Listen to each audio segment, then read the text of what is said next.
Welcome to Story Hill. Tonight, I invite you to leave the noise of the day behind. Before we begin our journey into the great white silence, take a moment to get comfortable. Dim the lights, lie back, and let your shoulders relax.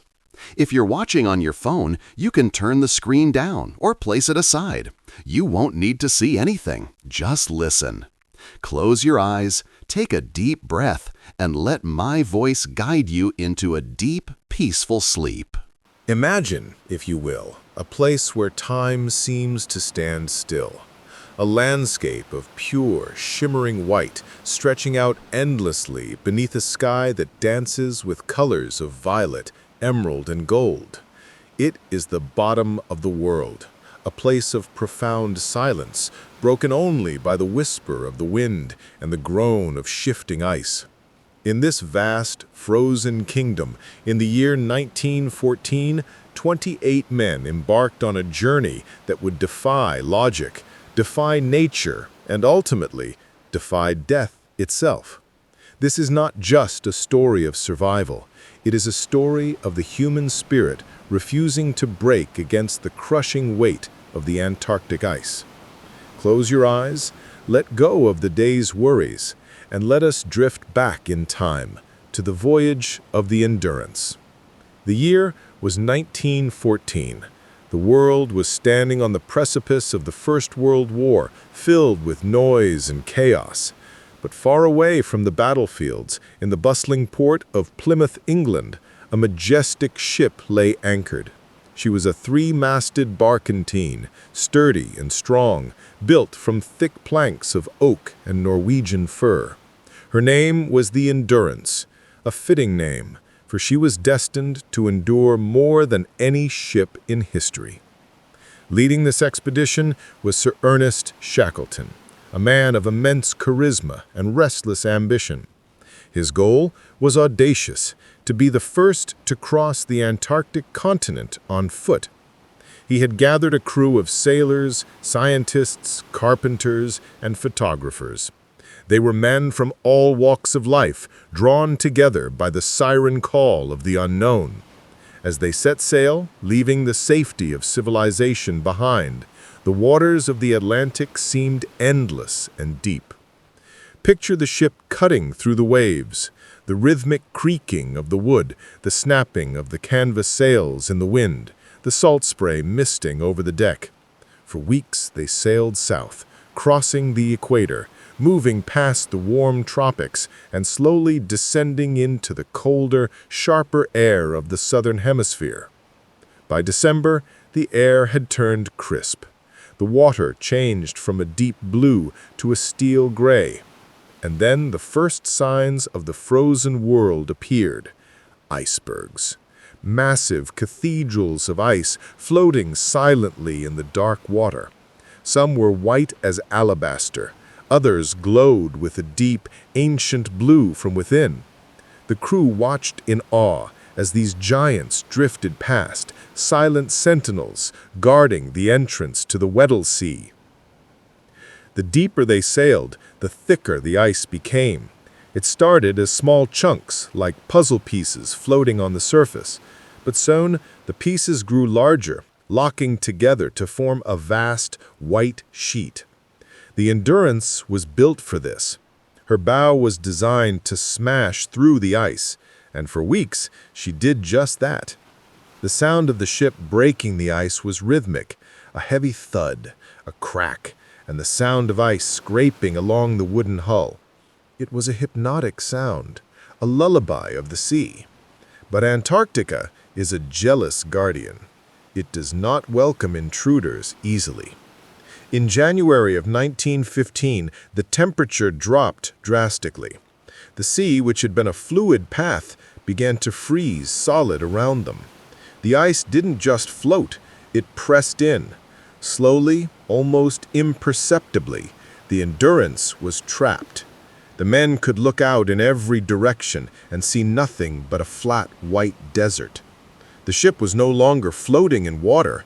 She was held fast in the grip of the ice pack, frozen in time. The order was given to wait. There was nothing else to do. They would have to drift with the ice through the long, dark Antarctic winter. Imagine the atmosphere on the ship during those long months. The sun eventually dipped below the horizon, not to rise again for months. The polar night had begun. Outside, the world was bathed in twilight and the light of the stars. The southern lights, the aurora australis, would paint the sky in curtains of green and red, silent fireworks for an audience of trapped men. Inside the ship, it was warm and cozy. The crew transformed the interior into a home. They called it the Ritz. The smell of baking bread and tobacco smoke filled the air. They played cards. They read books. They sang songs accompanied by a banjo. It was a tiny bubble of life in a universe of cold. The ship became a cradle, rocking gently whenever the ice field shifted beneath them. But the ice was alive. It was not a static thing. The crew could hear it. In the silence of the night, the ice would groan. It would shriek and pop like gunshots as millions of tons of pressure built up against the hull. It was the sound of nature's immense power. Months passed, the drift continued. The men lived by a strict routine, keeping their minds active, keeping despair at bay. Shackleton, whom they called the boss, moved among them with calm confidence. He knew the danger they were in, but he never showed it. He knew that in this desolate place, the mind was just as important as the body. Then, in October, the pressure became too much. The ice began to squeeze the ship with terrified force. Giant blocks of ice, weighing tons, were uplifted and tossed around like toys. The sturdy beams of the Endurance, the oak and the fir that had traveled so far, began to buckle. The sound was deafening. The screaming of wood, the snapping of masts. The ship, their home, their sanctuary, was being crushed. Shackleton gave the order that every sailor dreads: abandon ship. Calmly, methodically, they lowered their supplies, their 3 small lifeboats and their sleeping bags onto the ice.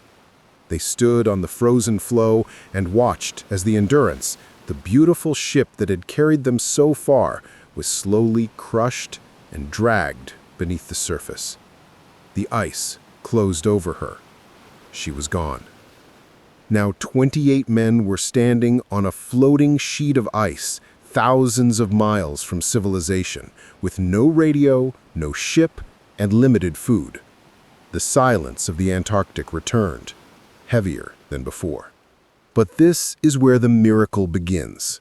Instead of panic, a strange sense of resolve settled over them. They set up camp on the ice. They called it ocean camp. They slept in tents, listening to the wind howl outside. They drifted on this giant raft of ice for months, moving slowly north with the current, waiting for the ice to melt enough to launch their small boats. Life on the ice was simple. It was cold, yes, wet and freezing, but it was also filled with a stark, terrifying beauty.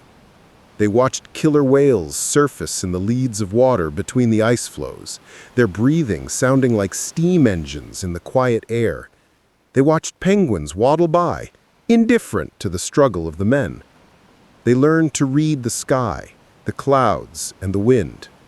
Finally, in April of 1916, the ice began to break apart beneath them. The solid ground they had lived on was disintegrating. It was time to take to the boats. 3 small lifeboats, the James C. Caird, the Dudley Docker, and the Stancomb Wills, were launched into the freezing, churning ocean. These were open boats, hardly bigger than rowboats, packed with men and supplies. For 7 days, they battled the sea. Imagine the sensation of being in a small wooden boat tossed by waves that tower above you like gray mountains. The spray froze instantly on their beards and clothes. They were soaked, frozen, and exhausted. They slept in shifts, huddled together for warmth, while the helmsman guided them through the darkness. The ocean was a wild, chaotic beast, yet there was a rhythm to it. Up and down, up and down, a relentless motion. At night, without the moon, it was pitch black. They navigated by the feel of the wind and the sound of the waves. It was a test of endurance unlike any other. On the seventh day, a dark shape appeared through the mist. Land. It was Elephant Island, a bleak, rocky outcrop jutting out of the sea. It was not a paradise. It was a desolate, wind-swept rock. But to these men, it was the most beautiful thing they had ever seen. It was solid ground. They surfed the boats onto the rocky beach and collapsed. For the first time in 497 days, they stood on land. They laughed, they cried, they let the pebbles run through their fingers. They were alive. But their journey was not over. Elephant Island was far from shipping lanes. No one would ever look for them there. They would slowly starve or freeze if they stayed. Shackleton made a decision that is still studied by historians and leaders today. He would take one small boat, the James C. Caird, and 5 of his best men and sail across the worst ocean in the world, the Southern Ocean, to reach a whaling station on South Georgia Island. It was a journey of 800 miles across waves known to capsize huge vessels in a 22-foot boat. The carpenter, Chippy McNeish, raised the sides of the boat with scavenged wood and canvas to keep the water out. They loaded rocks for ballast. They named the boat their Hope. On Easter Monday, 1916, the James C. Caird set sail. The remaining 22 men stood on the bleak beach of Elephant Island and watched as their leader and their hope disappeared into the gray mist. The voyage of the James C. Caird is perhaps the greatest sea journey ever made. For 16 days they were battered by a hurricane. The waves were not just water, they were walls of destruction. The men had to chip away ice that formed on the deck to stop the boat from becoming too heavy and sinking. Their hands were raw, their bodies pushed beyond the limit of human endurance. But inside the boat, there was a strange peace. They were entirely at the mercy of the elements. They had done all they could. The rest was up to the ocean. They took turns crawling into the dark, damp hold to sleep, listening to the water rushing inches from their heads. There was a moment in the middle of the storm when Shackleton saw a clearing in the sky. He called out that the weather was breaking. But a moment later, he realized it wasn't a clearing. It was a wave, a rogue wave so massive it stretched from horizon to horizon, blotting out the sky. He held his breath as the tiny boat rose up the face of the wave, and somehow, miraculously, survived the crash down the other side. Through navigation by stars that rarely appeared, through thirst that burned their throats, they kept going. And then the sound of the ocean changed. The roar of the deep sea gave way to the sound of surf. Birds appeared. Seaweed floated in the water. They saw the black cliffs of South Georgia. But the sea was not done with them yet. A hurricane struck just as they reached the coast, forcing them to stay offshore for another agonizing night. The wind howled like a banshee, tearing at their sails. But the next morning, the wind died. The sun broke through. They steered the battered boat into a small inlet, King Haakon Bay. They jumped into the freezing water and pulled the boat ashore.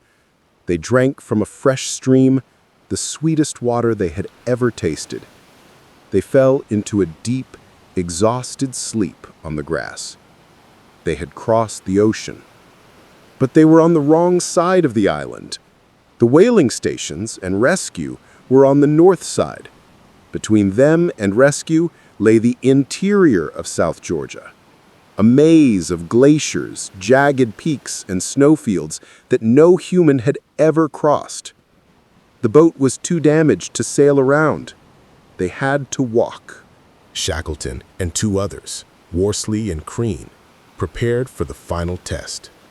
They took a rope and adze for cutting ice steps and put screws from the lifeboat into the soles of their boots for grip. Leaving the others behind under the overturned boat, they began to climb. It was a moonlit trek through an alien landscape. They climbed up glaciers that glowed blue in the moonlight. They crossed razor-thin ridges where a single slip meant death. The silence here was different. It was the silence of the high mountains, crisp and thin. At one point, fog began to roll in beneath them. Night was falling, and they were high on a razorback ridge. They would freeze if they stopped. They had to get down, fast. Shackleton looked into the fog-filled abyss below. He couldn't see the bottom. It was a slide of ice. He sat on the snow, coiled the rope beneath him like a sled, and told the others to do the same. In a moment of pure faith, they pushed off. They slid down the mountain into the unknown, rushing through the cold air, wind tearing at their clothes. Down, down, thousands of feet in seconds. Their hearts hammered against their ribs.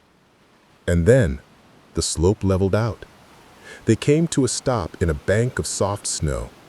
They stood up and shook hands. They had descended the mountain in minutes. As the sun rose, they heard a sound they hadn't heard in nearly 2 years. It wasn't the wind, it wasn't the ice. It was a steam whistle. The whistle of the whaling station calling men to work. It was the sound of civilization, the sound of life. They walked the final miles, ragged, bearded, their clothes in tatters, looking like wild men from another age. They walked into the station manager's office. The manager looked at them in shock and asked, "Who the hell are you?" Shackleton replied softly, "My name is Shackleton." The rescue was not immediate, but it was certain. It took 4 attempts and 4 different ships to punch through the winter ice to reach the men left behind on Elephant Island. But on August 30th, 1916, Shackleton returned. As the rescue boat approached the beach, Shackleton counted the tiny figures through his binoculars. He counted 1, 2, 3, all the way to 22. He turned to the captain of the ship, his eyes filled with tears, and said the words that defined the entire miracle. They are all there. Not a single life was lost. After the crushing of the ship, the drifting on ice, the open boat journeys, the climbing of glaciers, every single man came home.